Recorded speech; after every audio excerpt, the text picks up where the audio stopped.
नमस्कार दर्शक बंधु आज आर गोटे नुआ वीडियो के आपन को बहुत बहुत स्वागत। इहादे वर्तमान सब पीएफ धारी मानक लगी आसला गोटे बहुत बड़ अपडेट। इहादे पीएफ टंका के लेकरी दुईटा नियम परिवर्तन होइछे जेनै आपन मन जानवार बहुत जरूरी। जदि भी पीएफ टंका उठावार लगी आधार कार्ड निहाती आवश्यक हेले इहादे पीएफ आधार संगे जड़ित नुआ नियम परिवर्तन होइछे।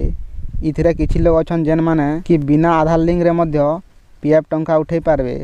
तो आसुन जानमा काना रही आज अपडेट तार संगे संगे जेन मैंने आम चैनल नुआ अच्छन वीडियो के गोटे लाइक करके चैनल के भी सब्सक्राइब कर दऊँ।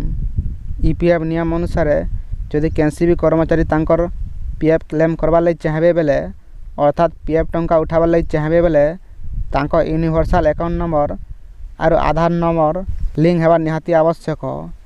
हेले ईपीएफ नियम अनुसार किसी परिवर्तन होइछे इहादे जेनथिरे कर्मचारी मान को रिहाती प्रदान करुछि।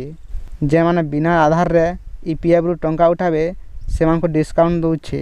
ईपीएफ कहिछे जे अलगा देशर लोग जदि भारत रो कैंसी भी कंपनी रे काम करूछन बेले जेन जगह ईपीएफ रो सुविधा अछि बेले से माने बिना आधार कार्ड रे क्लेम करि पारबे।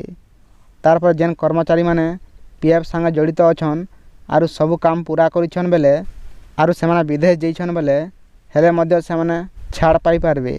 जेनटा नुआ घोषणा अनुसार ये दुईटा नियम परिवर्तन होइछे।